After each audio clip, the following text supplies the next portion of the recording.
everyone. Welcome to another episode of Taking Up Space on Michelle A. Mayer podcast. Always excited about coming forward and delivering something thought-provoking to you all.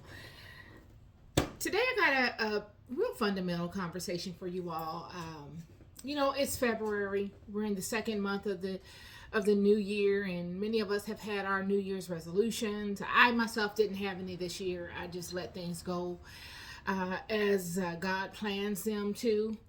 But many of you have had New Year's resolutions and things planned that you'd like to accomplish this year. And maybe you started off on the right foot and you're implementing those things. Kudos to you. Congratulations to you.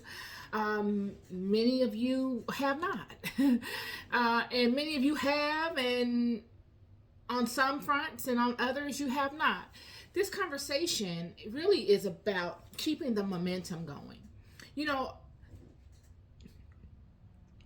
All the plans that we have for ourselves really have to do, the implementation of them have to do with how we feel about ourselves at the time. We can have these grandiose plans of new beginnings, of changing or altering our perception or our way of approaching a thing. But if we don't feel capable, if we don't feel as if we are whole and capable and ready and equipped to do those things necessary to exact that type of change in the world, they will just stay as to-dos.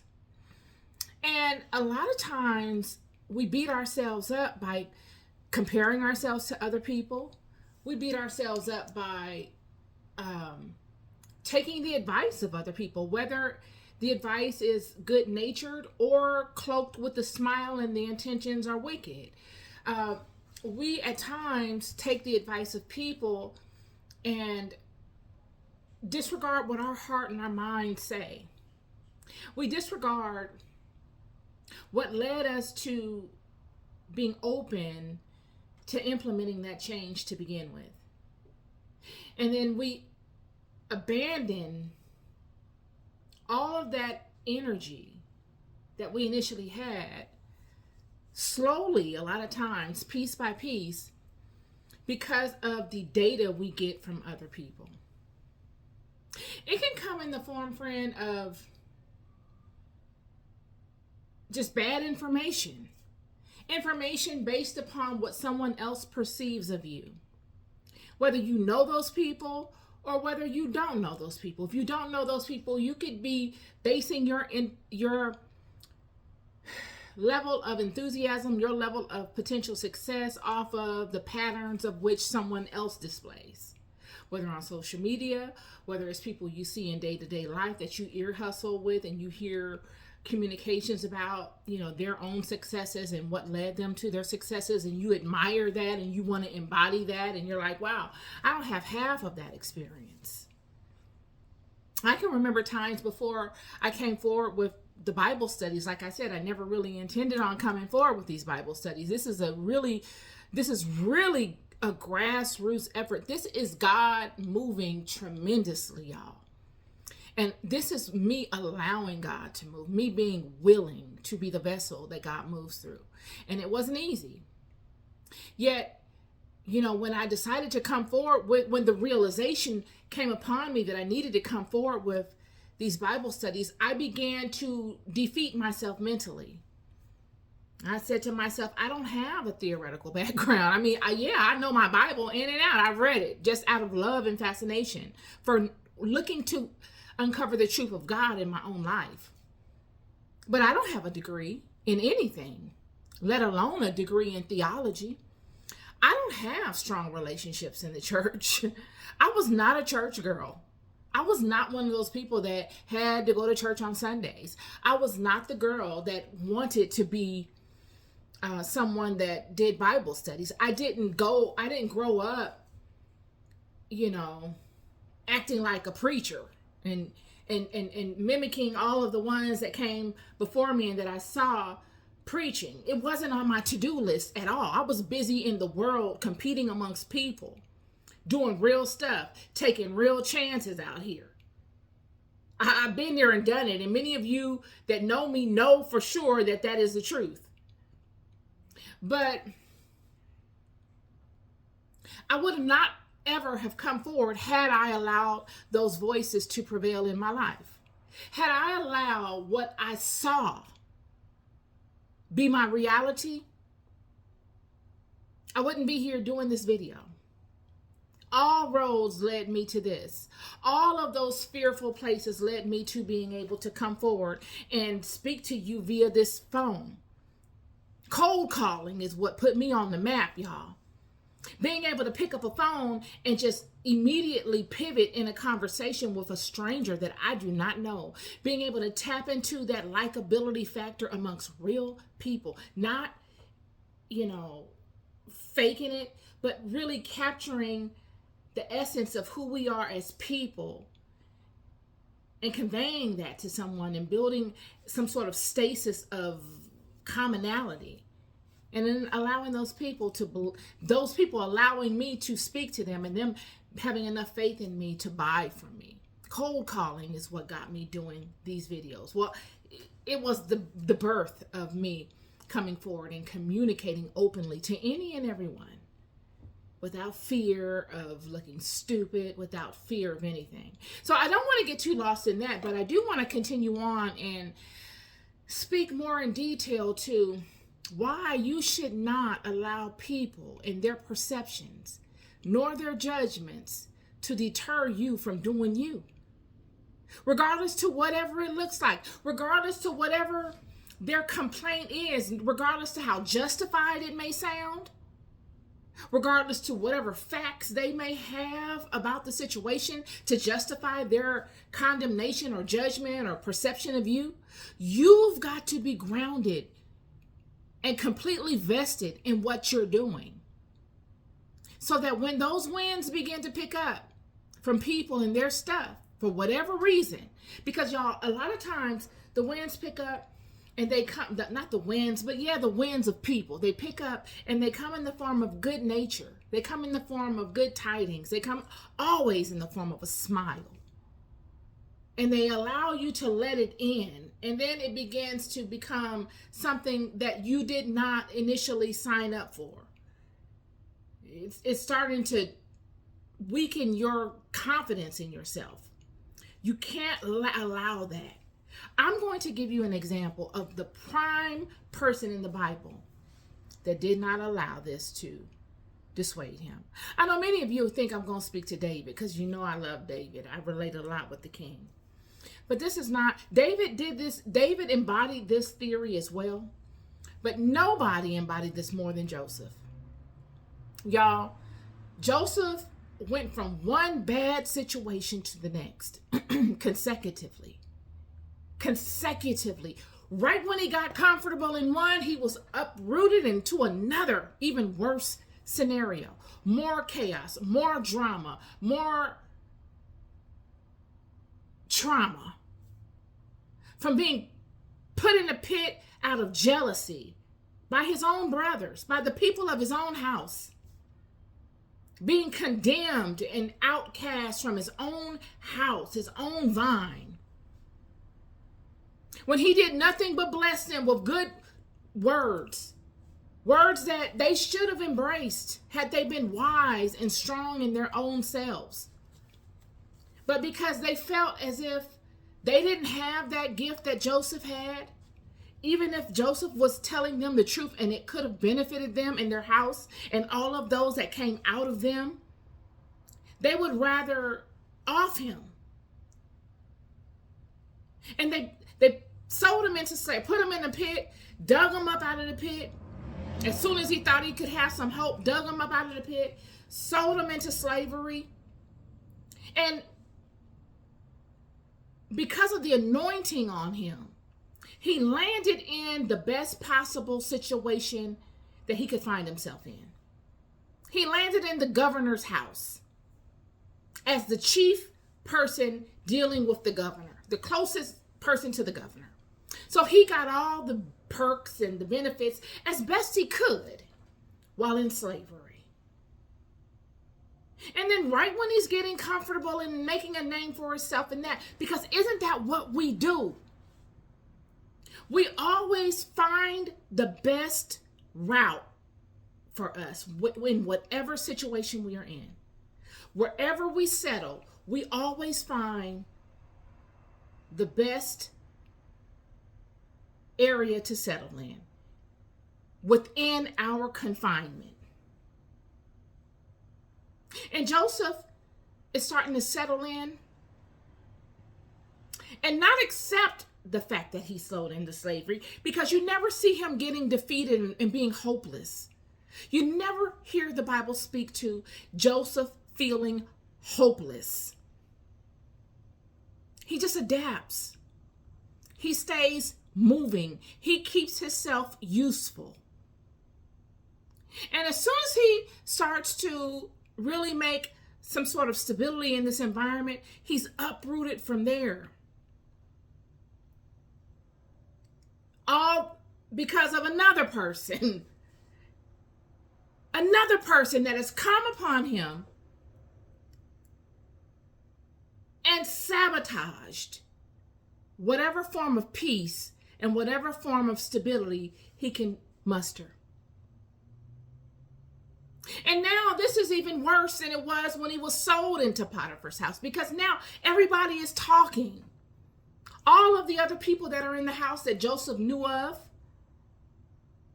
now they're talking about him, and it's all based on a lie.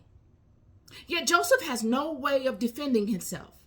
You never hear of Joseph coming into contact with anyone that confronts him with this lie, except for Potiphar and Potiphar's wife. You never hear a back and forth. You just hear Joseph getting uprooted from Potiphar's house and going into the prison. But you can use your mind and be able to empathize to that situation and say, you know the help that Joseph was responsible for in Potiphar's house, and that he had made a name for himself amongst while in Potiphar's house. They were talking about Joseph like a dog. You know that all of those officials that were so impressed by Joseph, that Joseph actually served while in Potiphar's house as Potiphar's servant, were telling Potiphar, you shouldn't be so trusting to people. That young man had a lot of potential, but those Hebrews, they just can't be trusted. You might have bought him for 20 shekels of silver, but he wasn't worth anything but 5. You made a bad decision on buying him and bringing him into your house. Look at what he's done to your house. When it could be nothing further from the truth. All of these people are justifying all of their narratives and all of their communications on a lie. All of it. It's a complete fraud. And you never, not once, hear of anybody empathizing with Joseph. You never once hear Joseph explaining himself to anyone, because he couldn't. Then who is he going to tell it to? What difference does it make if he explains himself or not? He still got to walk the walk. Now he's in the prison. And he makes the best of that. I keep telling you, it's mental. It's how you see yourself that gives you the advantage. Joseph came from Jacob, a man that never saw himself as the peasant. A man that had the least advantaged state amongst his brother, and ended up with the kingdom. A man that paid the price for doing what was necessary, and had that same situation befall him in his own life. Please look at the video I did on Jacob, y'all. It's phenomenal. This is probably about, I don't know how many videos back, but I just uploaded a clip of it onto my YouTube page because I was thinking about it one day. The story of Jacob is phenomenal. Against all odds, facing your fears, that's Jacob. And now this is Jacob's son, who would inherit this spirit that attacked his own father. Because these are spirits, y'all. Nothing that we encounter in life, all the drama, all the patterns of struggle that you have, they are spirits, friend. At the end of the day, they are spirits that have dominion over you for whatever reason to wreak those types of that type of havoc in your life. When you can see a pattern in a thing showing up in your life, surely you can blame yourself. Oh yeah, you make poor decisions. Oh, you make this and that. Are you the one making those decisions though? Is it really just you? Or is it a spirit directing these patterns, your decisions in life? Joseph inherited the spirit that his father struggled with. And Joseph would struggle with these spirits as well. And he would never see himself as a peasant, regardless to what type of hell he had to walk through to get to his blessing. He never allowed it to defeat him. And this is my message to you as well. Many of you are facing things that you have prayed for, lifelong goals. Now you're in the third and the fourth quarter of your life and you're like, it's now or never. What am I going to do? How do I even approach it? How do I grab it? And you could see yourself grabbing it, but you never saw yourself struggling with the struggles you're facing at this time. Whether they're doubts because you are getting older and you're like, wow, I'm competing against these young people and, how do I even compete? I don't even have the advantage in that state. You've got experience. You got them beat by experience, and experience you can't buy. Experience to beat anything else, any day, any time, anywhere. Many of you are struggling with self-doubt because you feel like you don't have all your boxes checked. Oh, I don't have that degree.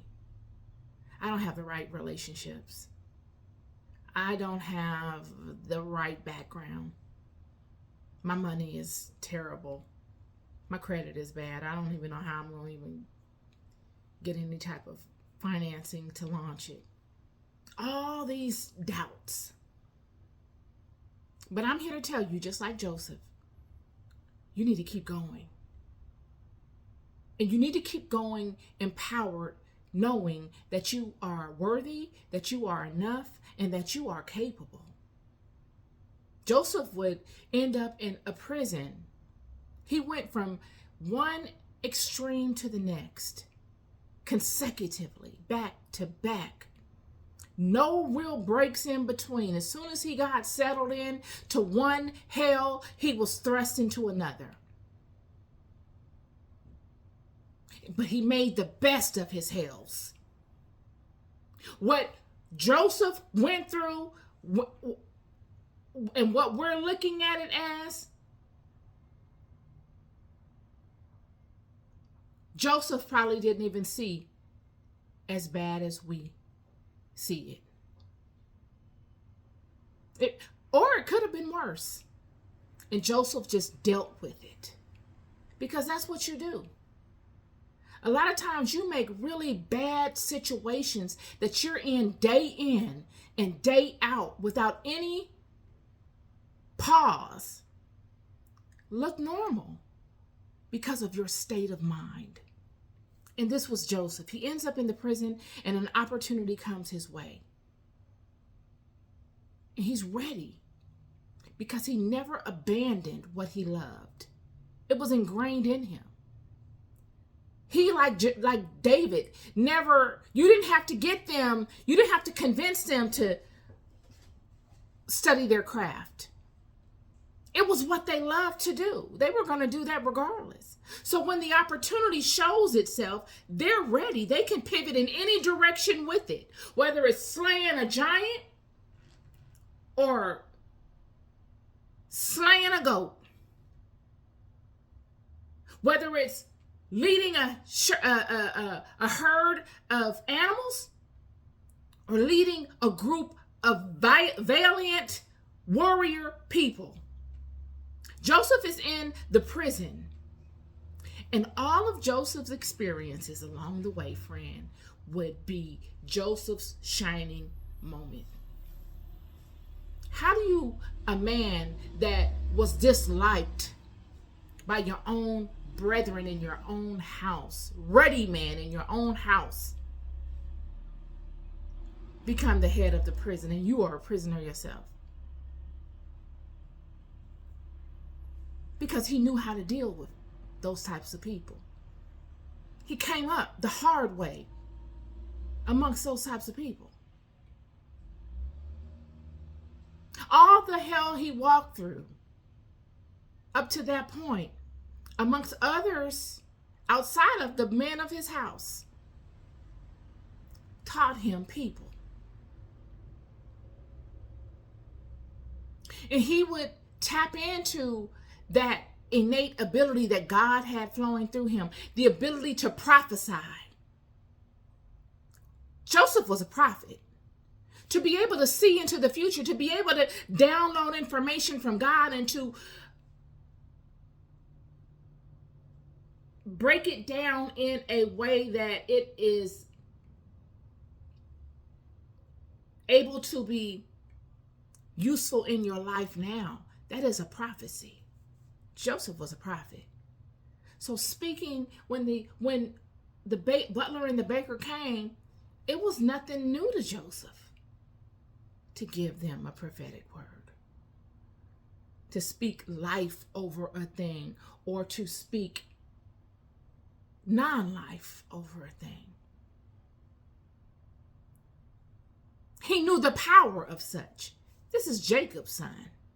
Jacob, the same man that will be the forefather of all the 12 tribes, Israel. And he would go before Pharaoh. And he would prove himself to Pharaoh. Pharaoh, the wisest man in that region, no one more powerful than him.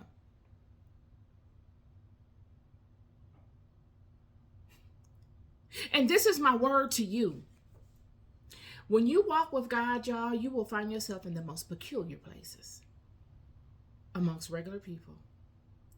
People that will be on their own journeys, that will not or could not ever understand your journey. Because God does not lead everybody along the paths that he led your Davids and your Josephs and your Jacobs. So everybody's not going to understand. And you cannot take it personal. What you do is you teach as much as you can, so that even if a half of a percentile of those people find themselves in situations like you, or that can be useful to God in whatever capacity, that they or those that come out of them will be used to be useful. They can take wisdom from you, whether they admit it or not, just by your walk, and to be useful to the kingdom of God. You must keep going. You must not ever allow someone, y'all, please hear me. You never allow anyone to defeat you in the kingdom of your mind. I don't care if you are in a prison cell. I don't care if you are in a shelter. I don't care if you're sleeping in your car, friend. I don't care if you're sleeping on the floor in a housing project. I don't care if you are in an abusive situation and you having to deal with stuff because you ain't got no other choice. I don't care what your situation is. You never allow anyone, including yourself, to defeat you mentally. You are loved, you are worthy, and you are enough. And every experience you've had in this life is useful to you moving forward triumphantly and standing in the actuality of your dream. This is your life. I'm so serious. We take it for granted, but just for a second, I want you to know, this is your life. You write the script to this. Stop letting people write your script. Don't let anyone speak over you things that are not in alignment with what you know of yourself. Do not go amongst the world and allow the world's I am to become yours. Do the work to build your kingdom up strong internally. Strengthen your mind. You program yourself.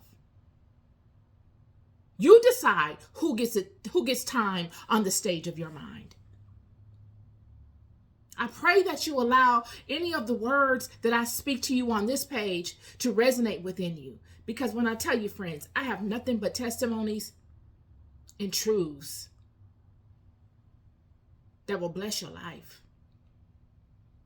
Yet if you don't find them worthy, I pray that you seek within yourself the answers, and they will come. They will show. The vessels will show up. But first you got to seek it. You have to believe it's possible. Regardless of what it looks like in reality. You create your reality. Period.